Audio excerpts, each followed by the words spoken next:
সূর্যের আলো যেমন সত্য, আল্লাহকে সাক্ষী রেখে বলছি, কসম করে বললেও কাফারা দিতে হবে না। এই গুম, খুন, আয়নাগর, নির্যাতন সব সত্য।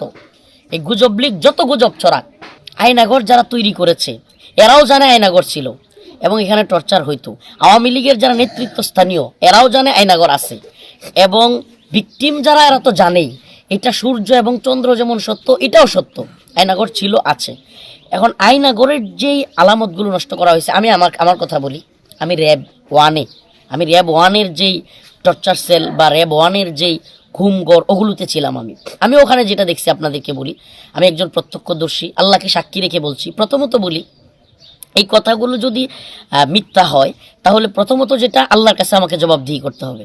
দ্বিতীয় হইল, যেই মানুষগুলো আমাদেরকে র্যাব বলেন, ডিবি বলেন, পুলিশ বলেন, যারা কিনা আমাদেরকে ওই ঘরগুলোতে নিয়ে রাখছিল বা যারা ওখানে ছিল, এরা কি বলবে? এরা কি জীবিত না?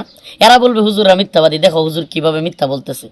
তো আমরা তো, আল্লাহ মাফ করুক, এইভাবে মানে ওদের কাছে আমরা সম্মানী। ওরা আমাদেরকে টর্চার করেছে, নিয়েছে, কিন্তু এরা আমাদেরকে বিশ্বাস করে, মিথ্যাবাদী মনে করে আওয়ামী লীগের মতো। তো এরা কি বলবে যে হুজুররা দেখো মানে দিনে দুপুরে মিডিয়ার সামনে মিথ্যা বলতেছে। আমরা তো মিথ্যা বলতে পারি না। তো আমি র্যাব ওয়ানে যেটা দেখছি, আমি নিজে আমার চোখ লাগায়া, প্রথমে চোখের মধ্যে কাপড় পেঁচায়া পিছনে এভাবে হ্যান্ডকাপ লাগিয়ে নিয়ে যাওয়া হয়েছে। আমি সংক্ষিপ্ত করতেছি। নেয়ার পরে ভিতরে যেটা দেখছি, ছোট্ট একটা ঘর। আপনাদেরকে বলি, আমি এই ভিডিও কিছু মিডিয়াতে বা কিছু কিছু জায়গায় আলামতগুলো প্রকাশ পাইছে, কিন্তু আপনি দেখেন প্রধান উপদেষ্টা যেই আয়নাগরে গিয়েছে, এটা হলো ডিজিএফআইয়ের আয়নাগর। আমি এখানে যাই নাই, ওই সব বিষয়গুলো আমি বলতে পারবো না ডিজিএফআইয়ের আয়নাগরে।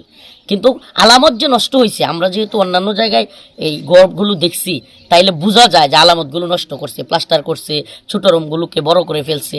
এই যে আলামতগুলো নষ্ট করছে, চেয়ারের যে দেখাচ্ছে এরকম না, এগুলো নষ্ট করছে। কারণ তারা অভ্যুত্থানে দেশের জনতার পাশে ছিল, অভ্যুত্থানে ছাত্রদের পাশে ছিল। কিন্তু আজকে কেন তারা আয়নাগর 7 মাস সরকারকে বা সাংবাদিকদেরকে বাধাগ্রস্ত করলো, এবং তারা বাধাগ্রস্ত করার কারণে আজকে এই আওয়ামী লীগ গুজব লীগ আজকে এই গুজব ছড়াইতে পারতেছে। প্রথমে যদি তারা ঢুকতে দিত এই সরকারকে, তাহলে বা মিডিয়াকে, আজকে এই অবস্থাটা হইতো না। তবুও এরা গুজব ছড়াইতো, যেখানে ওরা মুগ্ধকে স্নিগ্ধ বানিয়ে দেয়।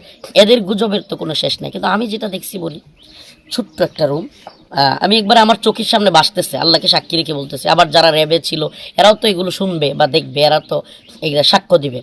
সাক্ষ্য এমনিতে দিবে না মিডিয়ায়, কিন্তু এটা তো বাস্তবতা, ওরা তো দেখবে আমাদের ভিডিওগুলো। আপনার কবরের মতো, একবারে ফুললি একটা কবর, এতটুকু ছোট, আপনার 4 থেকে 5 ফিট বা এরকম, আর একেবারে একেবারে 1 থেকে 1.5 ফিট এতটুকু, ওই যে টুলটার মতো হবে লম্বাটা, বা একটু বেশি হইতে পারে, এরকম একটা ঘর, হালকা একটু বেশি হইতে পারে, 4-5 ফিট এরকম লম্বা। এখানেই টয়লেট, কোনো উঁচু বেড়া নাই, কিন্তু কিচ্ছু নাই। এখানেই টয়লেট, এখানেই রাখা হয়, এখানেই খাওয়া, এখানেই ঘুম। আর কি করে ওরা, বড় বড় ফ্যান ছেড়ে রাখে, যাতে করে এক রুমের আওয়াজ আর এক রুমে না যায়। আমি আল্লাহকে সাক্ষী রেখে বলছি, আমি র্যাব ওয়ানে এই ঘরগুলোতে ছিলাম। আমি নিজের কানে আমি অন্যদের আওয়াজ শুনছি, চিৎকারের, কান্নার আওয়াজ শুনছি, আমি নিজে আল্লাহকে সাক্ষী রেখে বলছি। আরেকটা বিষয় হলো, যেই ঘরটা টর্চার সেল, এটা এই গুমঘরের আশেপাশেই থাকে। কারণ এটা যেহেতু চোখ বেঁধে নিয়ে যায়, সুনির্দিষ্ট করে বলা যে কারোর জন্য কঠিন। এবং আরেকটা বিষয় বলি, আয়নাগরের প্রত্যেকটা জায়গা কিন্তু একই রকম না। কারণ আমি কেন বলতে পারতেছি, আমি কারাগারে, রিমান্ডে অনেকের সাথে কথা বলেছি। এটা আমি বলি, আমি অনেক গুমঘরে থাকা অনেকের সাথে আমি কথা বলেছি, যারা বিভিন্ন ধরনের কথা মানে পেশ করেছে। এরা আরও সূক্ষ্ম কৌশলে যে গুজবটা ছড়াচ্ছে যে চেয়ার যদি স্টিলের হয় তাইলে হবে। আসলে এরা তো জীবনে কেউ আয়নাঘরে যাওয়ার দরকার হয় নাই, এদের তো কারো আয়নাঘরে যাওয়ার দরকার হয় নাই।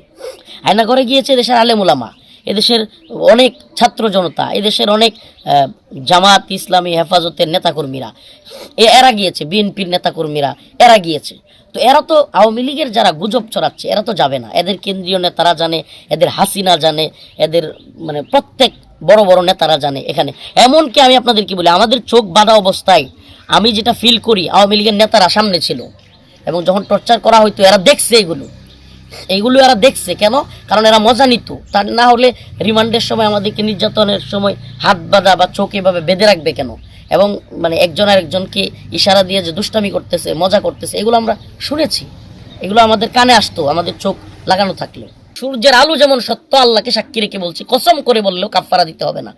এই গুম, খুন, আয়নাগর, নির্যাতন সব সত্য। এই গুজব লীগ যত গুজব ছড়াক, এরা যত গুজব ছড়াইতে পারে, এদের কাছে স্নিগ্ধকে এরা মুগ্ধ বানিয়ে দিবে। এরা আমাদের ভাই আবু সাইদকে গুলি করে হত্যা করেছে, হাসিনা স্বীকার করেছে, এটা কিন্তু আপনারা মিডিয়ার লোকেরা জানেন।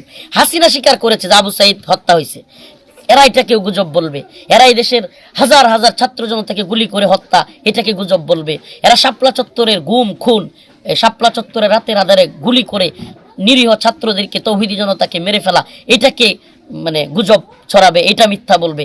এরা সব কিছুকে মিথ্যা বলবে, খালি বলেন যে আপা আসতেছে, এটারে সত্য। খালি আপা আসতেছে এটা ছাড়া এদের কাছে কোনো সত্য নাই। এদের কাছে গুম খুন নির্যাতন সব মিথ্যা। এই জন্য আমি এদের কাছে আমার দাওয়াত থাকবে, দাওয়াতের ভাষায়, যে এত কিছু দেখার পরে, কসমকে উলামায়ে কেরাম বলার পরে এখনো যদি তোদের ফিরে আসার জায়গা থাকে, তাহলে তওবা করে ফিরে আস, না হলে আল্লাহর কাছে কোনো ক্ষমা নাই এদের। কারণ যেই পরিমাণে নির্যাতন এদেশের মানুষের উপর, জনতার উপর, ছাত্রদের উপর, আলেম উলামাদের উপর এরা করছে, কনফার্ম তওবা করে ফিরে না আসলে আল্লাহ পাক এদের কাউকে ক্ষমা করবে না।